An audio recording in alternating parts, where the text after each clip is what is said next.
Literally sweating, like sweat's going down my face. I'm like, what am I gonna do? What am I gonna say? I don't even know how to handle this. Hey everybody, welcome back to Why Should I Read That?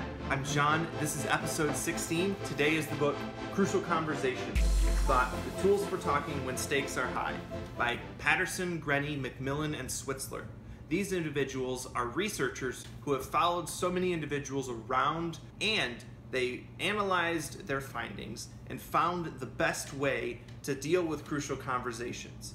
And there's one main idea that I'd like to talk about with you guys, a couple tactics that you can take that are really going to set you apart of the pack of people in the way that we deal with our crucial conversations. Here's a quick story so you know nobody starts out good at this. I remember being on the farm growing up, right? And my dad said, hey, here's this person who's picking strawberries for us. John, you're in charge of the strawberry pickers. Why don't you go tell them that they need to pick better, or since this is the third time, they need to pack up and ship out. And I remember being so terrified. I was literally in abject terror of having to go talk to this person who was picking in a less than satisfactory manner.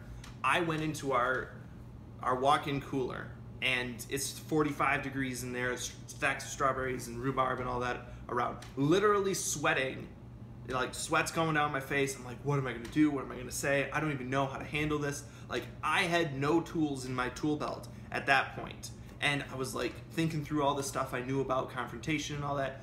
I am so averse to confrontation, or at least I was at that point. I really didn't know what to do.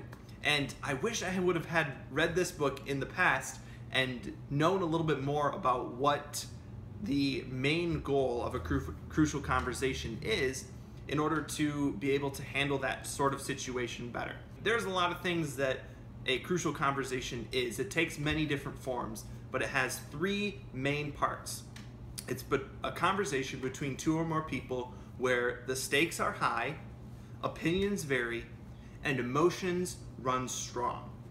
So if it's you telling your roommate that they have to start wearing deodorant again because this basil essential oil thing is not working out, well, if their emotions are high, that could definitely be a crucial conversation. You know, if you're telling your boss, or you're talking to your boss and the subject comes up that the rules that they have set in place for the organization, they're actually not following it, boy, that can snap into a crucial conversation very quickly. And here's the thing. The main thing of this book, they put it right on page 21. They said, if you remember one thing from reading this book, here it is. Keep the flow of meaning alive. They actually call it dialogue. Dialogue is an interesting word. Comes right out of the fifth discipline.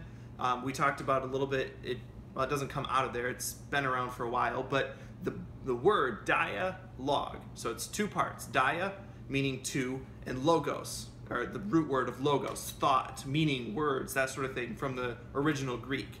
And it goes right along with what's in the fifth discipline, where they say one of the main strategies of a learning organization needs to be a pool of shared meaning. So if we're going to remember one thing from crucial conversations, keep that pool of shared meaning going. You don't ever want to lose that dialogue, because if you lose dialogue, man, you are either talking to a wall, you're trying to bash down the wall, and that goes right into our first point here. So there's two things we want to talk about. First of all, look, know what to look for, and number two, make it safe. So number one, learn to look. When you're learning to look, you need to be looking for two tangents that can take you away from dialogue. Number one, the tangent of silence, and the other one, the tangent of violence. So silence and violence. If you are talking, you're in a crucial conversation, emotions are high, the stakes are high, the opinions are varied, and here's the thing. If you guys get off into silence, somebody gives you the silent treatment, or even worse, you gave them the silent treatment, how dare you? I don't know if you've ever done that before, but people have given me the silent treatment, and here's the thing. If you're off in the silent treatment, how can there ever be more dialogue and meaning that is continuing to go in that conversation?